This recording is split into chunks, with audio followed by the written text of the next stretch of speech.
again, you've asked me to talk about Cousin Frank. Now, Cousin Frank was several years older than me, and he was closer, I think, to my brother Art. But anyway, we all lived on Horton Street, and a few members of the family lived on Finley, which was the next street. I mentioned that really what was great about that time in that neighborhood in Horton Street is that we had relatives up and down the street, we had relatives on the next street, and that your friends were your relatives, your cousins were your friends.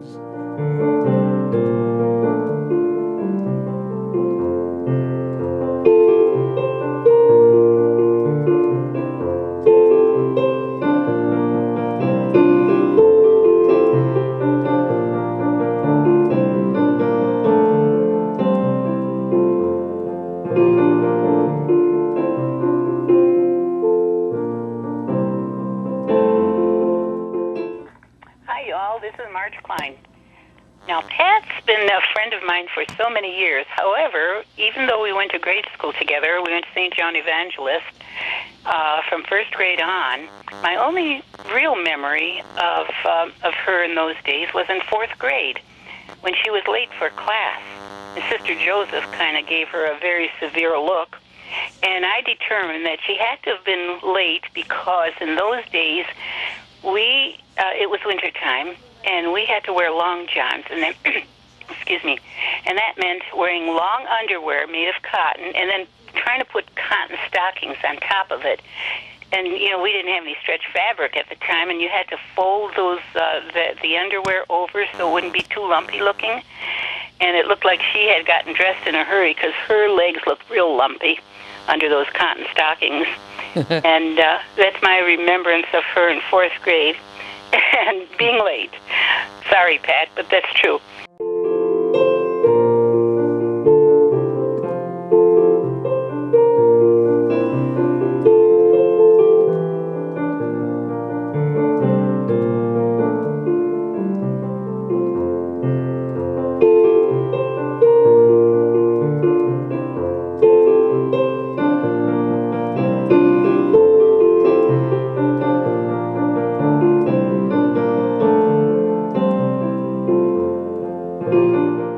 It wasn't until we all got jobs in the hospital, in the kitchen, that we really bonded.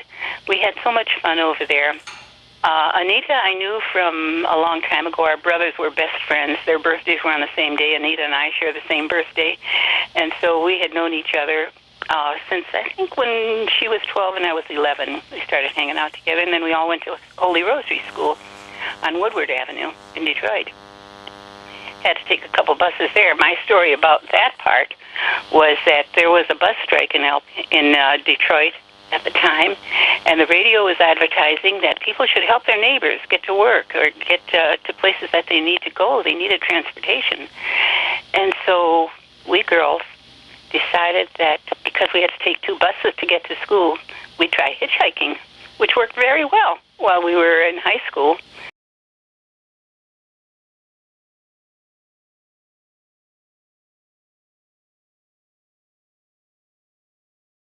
My in-laws from California were here from Modesto for something, and they met my lady friends, Pat and Marge, and I don't know if they met Anita, but we got to talking, and they said, "What are you girls going to do?" And we said, "Well, we don't know." They said, "Well, why don't you move to California?" They didn't have any children, and they loved people. And we said, "Oh, we don't know." And my uncle said, "Well, you can come and stay with us. And when you girls find jobs, you can get an apartment and you can work and you'll love it. California is great." And so we started going to the home theater every week and got dishes, glasses, all kinds of stuff for putting up an apartment, and then buying little things on the side when we had the extra cash.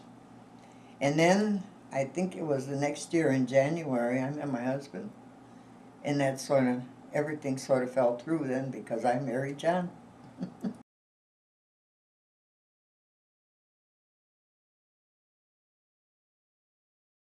Jeannie wants me to talk about how you two met. We have a great picture of that. Pat, I was getting married. We had picked the people standing up, and we wanted them to meet each other. So we had this gathering at my house. Pat was late, and when she came in the door, there was no place for her to sit. So what does she do? She goes over and plops, and She asked who she was standing up with. Beatty tells me that that she asked, who am I standing up with? And I pointed to Frank, and what did Pat do? She went over and sat in his lap. So anyway, that was their first meeting, and from what I gather, it continued beautifully. So I think a year later, they got married.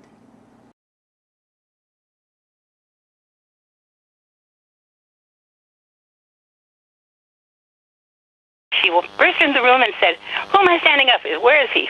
And Frank was sitting in the corner over there, and she runs over there and jumps into his lap. And he looks at her so astounded with his big smile on his face. Oh, my goodness.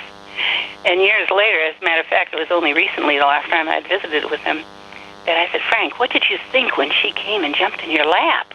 He being so shy at that time. Anyway, he said, all I could think of was, wow, she's so pretty and she's so young.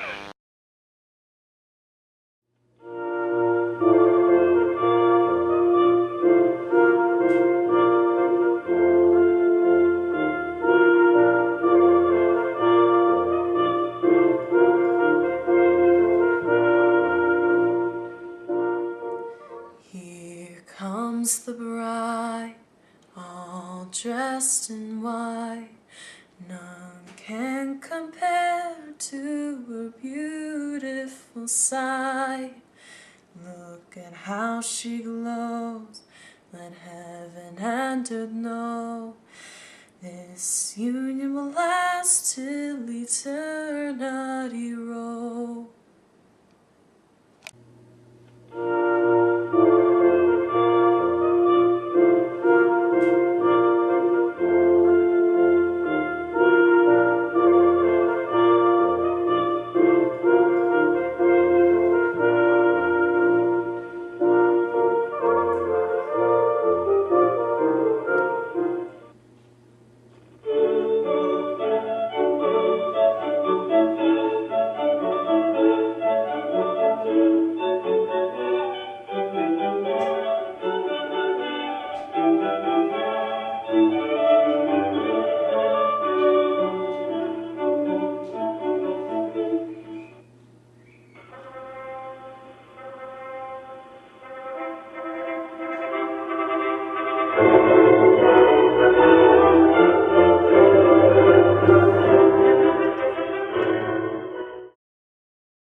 So I got the invitation, and the point is, I would have to report on November 14th. And he said, Private Bark, he says, how would you like a pass for today? $3, you know. And I really thought, oh boy, this is my opportunity. So I agreed to it. He said, well, meet me here at 2:30. And at 2:30 I was there, anxious to get going. I'd have my pass. And he said he didn't show up. He was a no-show. I waited about an hour, and finally I said, well, I'll head out myself. So I went on and started hitchhiking on the post. Some woman picked me up, and we managed to get through the gate without being questioned. And I asked the woman, how could I get to Detroit? And she pointed it out, and I hitchhiked to Detroit. I want your parents to know how much I went through for their wedding. So I hitchhiked to Detroit. I got to the hall, Pleva Hall.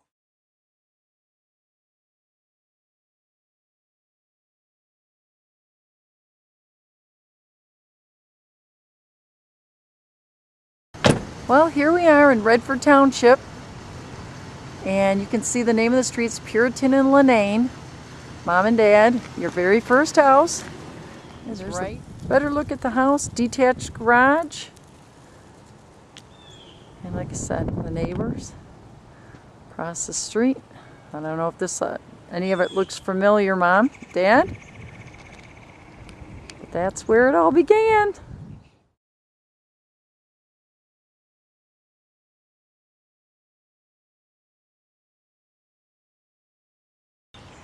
Well, you remember this place, right?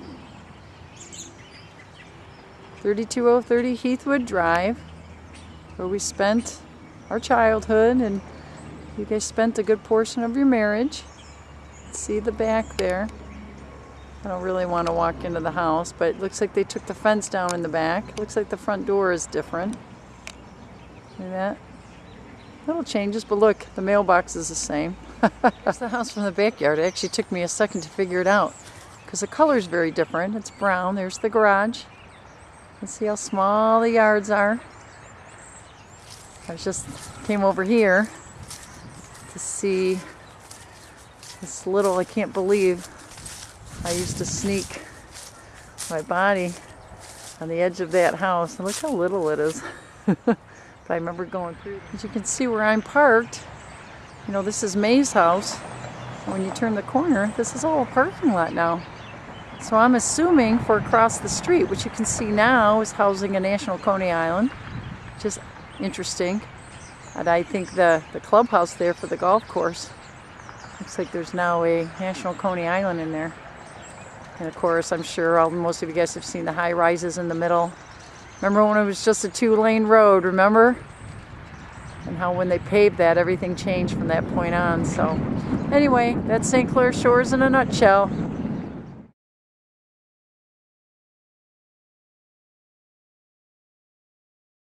Everybody always seemed to get along, and we always did things a lot together, just like with my side.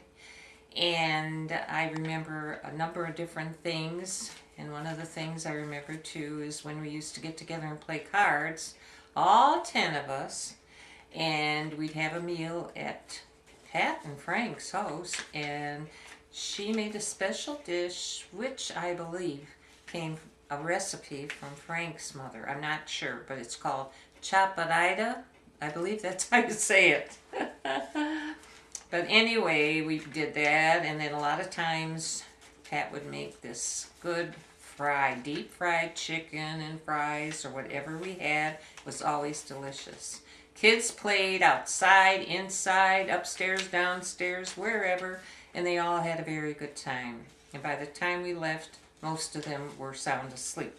And I remember with your house in St. Clair Shores, and when you guys would throw the parties over there, and we would just always seem to have a ball with one another.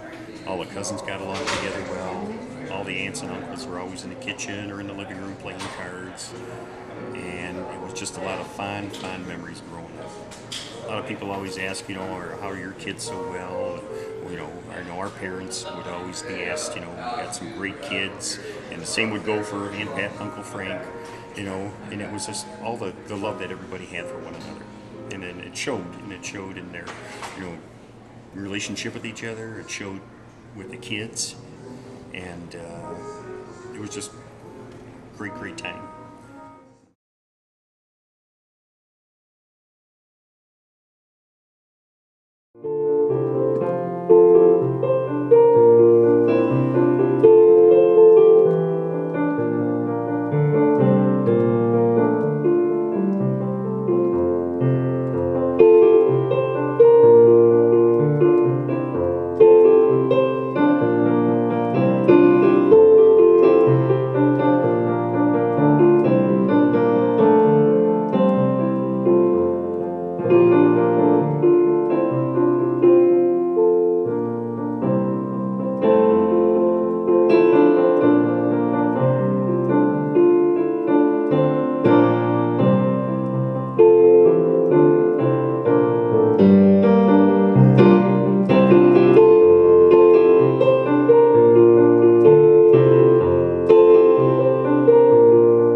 Frank and Pat, on behalf of myself and Sydney, we'd like to wish you a glorious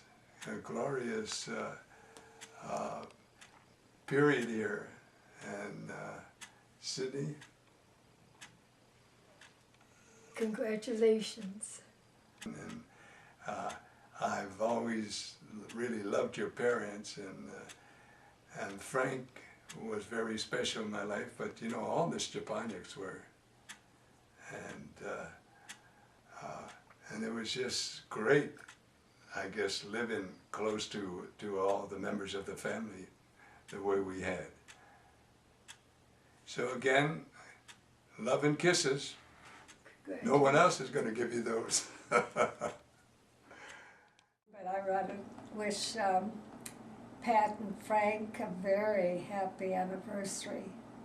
Not too many people make 50 years, and they're very fortunate to make 60 years.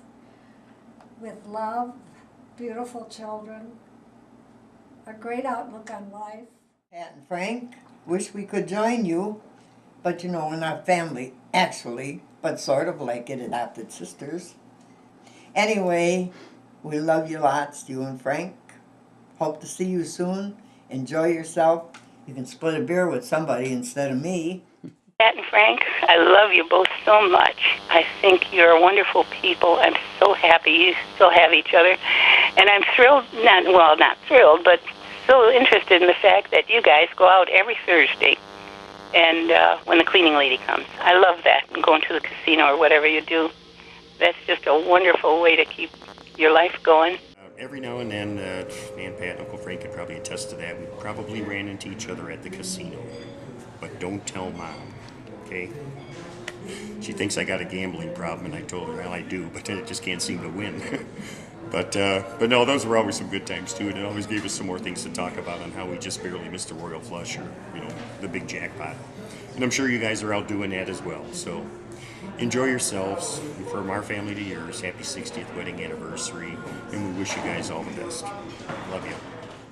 Wonderful family, and they're all doing wonderful, and they all love you a whole bunch, just as much as I do, and my family does too.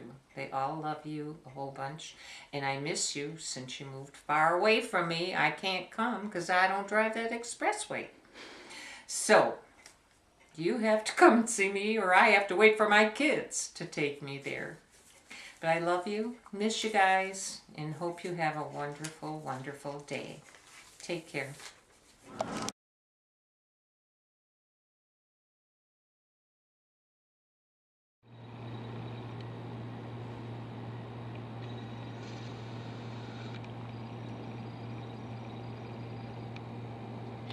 Hi, Mom and Dad. How you doing? Hope you're enjoying your 60th anniversary party.